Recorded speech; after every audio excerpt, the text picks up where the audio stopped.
Hi, welcome back to Finally Revealed. In this episode, I want to talk about preparing an estate or to possibly open an estate.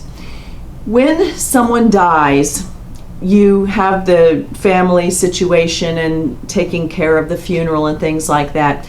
But there is also responsibility for the person who's the trustee if there's a trust, or the executor if there's a will, or the spouse if the person was married, or if it's a mother or father who doesn't have a spouse, then the kids or the family, to take care of the affairs of the person who died. So I want to go through several steps, and these are going to be different depending upon the particulars of the situation, but in general, some of these are going to apply. Some people, and you can see by my other videos, some people have a will, some people have a trust, some people have both, some people have neither one. Some people take care of the transfer of their property so that when they die, nothing has to go to court. But there are certain situations where you might think nothing has to go to probate court, but it might. So I want to go through a couple of those rules that would apply, and if you make this list, then when something happens, it's going to help you, because you're going to be upset. And if this is just tucked away, not only will it help you if you have to go through any of these steps, but also as you are planning for your last will and testament and planning out the transfer of your business or your assets.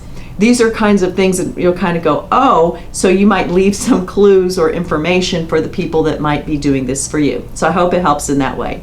So the first thing, do they have a will? If I write a will for someone and we either have the copy here and keep it at the office in the safe, or they're going to put it in their safe deposit box, I always ask them to keep a copy and then put a note on it as to where is the original. Even though so much is going on internet and through all different kinds of electronic means, there are certain documents that you still need an original, and this is one of those things. So you want to know where it is. The next thing is to find out, and if you are going to put a note on your will, put a note in there also. Ask the will preparer, what is the time limit once I die that my family or my executor needs to file this? And go ahead and write that on the note as well. So then when you're looking for these things, you need to know what to do with it. So you're going to look and see, is there a will? Is there a trust? If there's a trust, then the will, if you find the will, it should have a section in there that talks about pour over. So when you get the will, you want to take it to someone who can read it and help you understand it. If you find something that says there's a will, but you can't find the original, or it says it's in our box, or they have a safety deposit box, contact the bank. If you have a copy, again, if you have a copy of the will and it shows that you or another person is the executor, or there's a trust and it names somebody as the trustee, that person with that copy is going to help the bank give access. Different states have different rules on this. Some of them, they will not let you in at all unless you have the original and or a judge has signed an order that says you can go in there. But in the places where they will let you in, if you have a copy, they will at least sometimes let you in just to see if that document is in there. They won't necessarily let you have access or see the rest of it, but there are certain states that will allow an inspection by the bank based upon a document saying that you or another person you're with is the executor or the trustee, so that you can get that will. And then in the places that won't, you're going to have to go to court and say, I think it's here, or we know they have the safety deposit box, and get an order and then go get it. So that helps on there.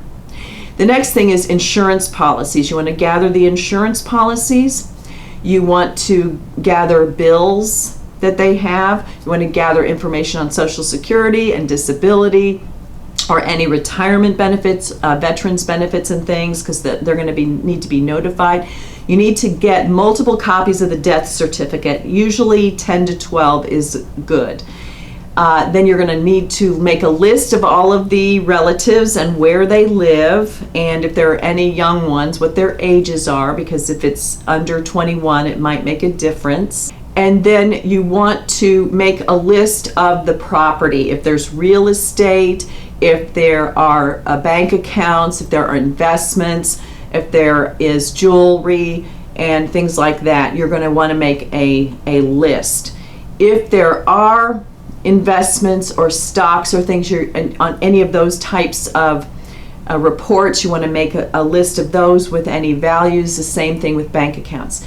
Now, if the person transferred everything and you are coming in as a person who is another co-signer on an account, or another owner on an account, or an owner with rights of survivorship into real estate, then when you get those death certificates, you take those with you to the bank and transfer the ownership.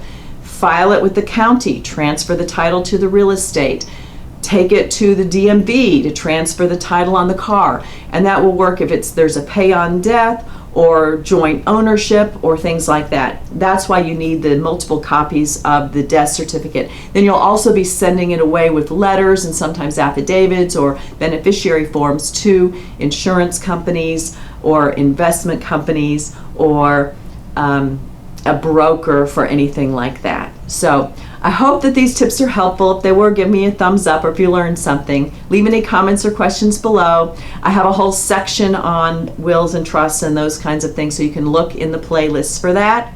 Subscribe to see the other videos, share this with someone it might benefit, and come back and see me next time. Thanks for watching.